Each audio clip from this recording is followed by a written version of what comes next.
فقیر بادشاہ کے دربار میں جا نکلا نا تو کہا کہ بادشاہ یہ تخت و تاج کیا ہوتے ہیں، اس کی کوئی قیمت نہیں ہے۔ تو بادشاہ ہنس کے کہنے لگا اس فقیر کو باہر نکالو، اسے کیا پتا ہے کہ تخت و تاج کیا ہوتے ہیں، اس کی لذت کیا ہوتی ہے۔ جب خدام کھڑے ہوتے ہیں، استقبال کر رہے ہوتے ہیں، جب تخت پہ بیٹھے اور ساری رعایا نیچے بیٹھی ہوتی ہے، اس نے کہا نکالو فقیر کو، اس کو کیا پتا۔ بادشاہ ایک دن شکار کرنے گیا تو وہاں اس کا گھوڑا جو ہے وہ سرکش ہو گیا اور ایسی جگہ پہ لے گیا کہ جہاں نہ پانی تھا اور نہ کوئی اور چیز۔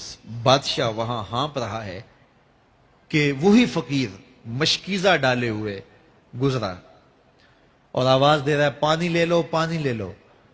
بادشاہ کی تو موت واقع ہونے والی تھی، آخری ہچکیاں تھی، تو اس نے آواز دی پانی۔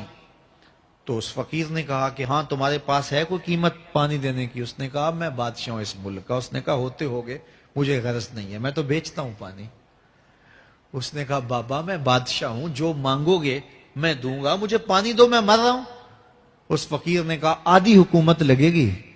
اس نے کہا آدھی لے لینا، مجھے پانی تو دو، کیونکہ مر گیا تو ساری جائے گی۔ اس نے پانی کا گھونٹ دیا، پیاس کی شدت تھی، جب پانی کا کٹورا اس نے منہ سے لگایا تو پانی حلق میں اٹک گیا۔ اب پھر دوبارہ مصیبت بن گئی تو اس فقیر نے کہا کہ میں حکیم بھی ہوں، اگر کہو تو تمہارا علاج کر دوں۔ اس نے کہا ضرور کرو، لیکن اس نے کہا میں یوں ہی نہیں کروں گا، آدھی باقی حکومت بھی لگے گی، وہ بھی لکھ دو۔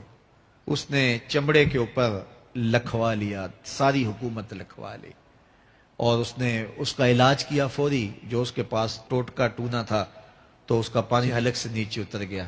بادشاہ گھوڑے پہ بیٹھا واپس آیا، وقت گزر گیا، عرصہ بیت گیا۔ بادشاہ پھر تخت پہ بیٹھا تھا، وہی فقیر بھیس بدل کے دوبارہ آ گیا۔ پھر اس نے نصیحت کی کہ آخرت کو یاد کرو، یہ دنیا کچھ نہیں ہے، 4 دن کی کہانی ہے۔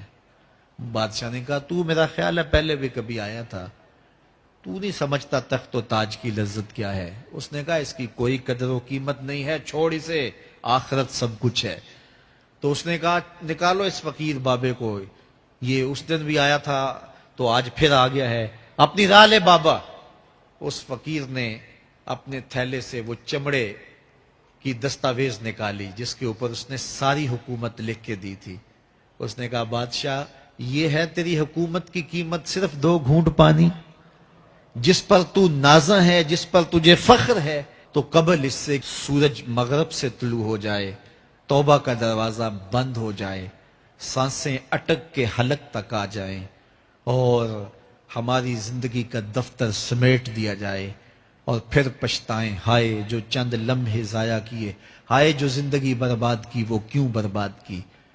کل کے پچھتاوے سے بہتر آج کا پچھتاوا، زندگی پلٹ ہوگا، وقت پر کافی ہے ایک قطرہ بھی آب خوش ہنگام کا، جل گیا جب کھیت برسا می تو پھر کس کام کا۔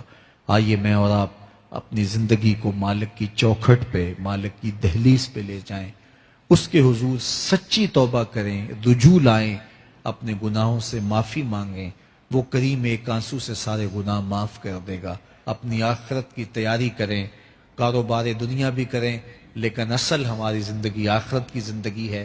صحابہ کو خندق کھودتے دیکھا تو پیار آیا تو یہی کہا اللہم ان العیشہ عیش الاخرہ، اے اللہ زندگی تو آخرت کی زندگی ہے، فاغفر للانصار والمہاجرہ، میرے انصار کو بھی بخش دے، میرے مہاجروں کو بھی بخش دے۔